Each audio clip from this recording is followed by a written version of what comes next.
Bonjour, aujourd'hui je vais vous parler du mental. Et quand on parle du mental, généralement on parle des tourments de ce mental, du labyrinthe, parce que c'est quelque chose qui peut être vraiment difficile et enfermant. Alors aujourd'hui on va parler de comment sortir de ça justement, comment se libérer de ce mental. En fait, c'est pas quelque chose à combattre parce que il y a beaucoup de choses aujourd'hui où on parle de combattre le mental, de le détruire ou de lutter contre. Ou en tout cas, il y a beaucoup de gens, quand ils se heurtent à ce mental, c'est ce qu'ils ont l'impression de devoir faire, de arrêter le mental. Alors le mental, c'est quelque chose qui est extrêmement utile, hein. C'est pas quelque chose à détruire.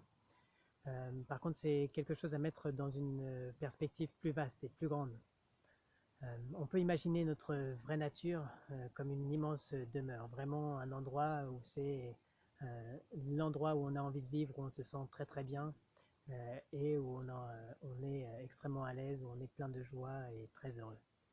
Et dans cette immense maison, il y a une pièce qui est la pièce du mental. Et comme si on choisissait de vivre uniquement dans la cuisine.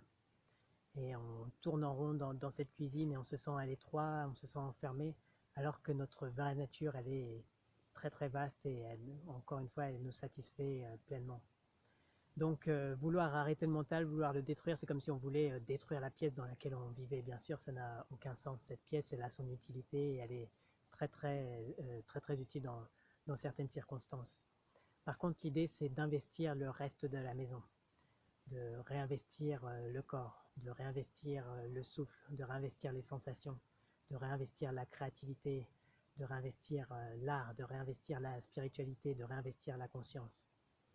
Donc c'est tout ça qu'on invite à faire pour sortir du mental, non pas à chercher à lutter contre, à l'arrêter, mais à réinvestir tout ce qu'on a à l'intérieur de nous et qu'on a délaissé parce qu'on s'est enfermé dans cette pièce unique toute petite.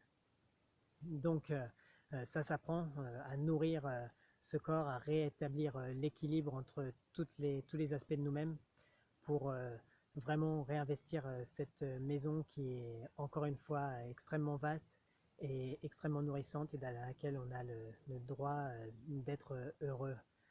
Voilà, donc je vous invite à aller explorer à l'intérieur de vous qu'est-ce que j'ai délaissé, que je ne nourris pas suffisamment et aller, parce qu'on a tous cette expérience où on écoute une musique, où on plonge une création artistique qui nous inspire ou une balade en nature et où le mental est complètement absent dans ces circonstances-là. Donc, et je sais qu'il y en a d'autres encore. Il y a beaucoup de pièces dans cette maison. Euh, je vous invite à vraiment aller explorer et à aller nourrir tous ces aspects de vous-même qui ont peut-être été délaissés et avec lesquels ce sera beaucoup plus facile de se sentir plus libre, plus léger par rapport à ce mental. Voilà, et vraiment c'est une clé fondamentale parce que, encore une fois, notre vraie nature, c'est cette maison dans laquelle tout est là en fait. Il y a juste à aller dans les pièces dans lesquelles on a besoin au moment où on a besoin d'y aller et tout est déjà là. Voilà. J'espère que cette vidéo t'a inspiré et je t'invite à suivre, à t'abonner à la chaîne, à liker, à commenter et puis je te dis à très bientôt pour une nouvelle vidéo.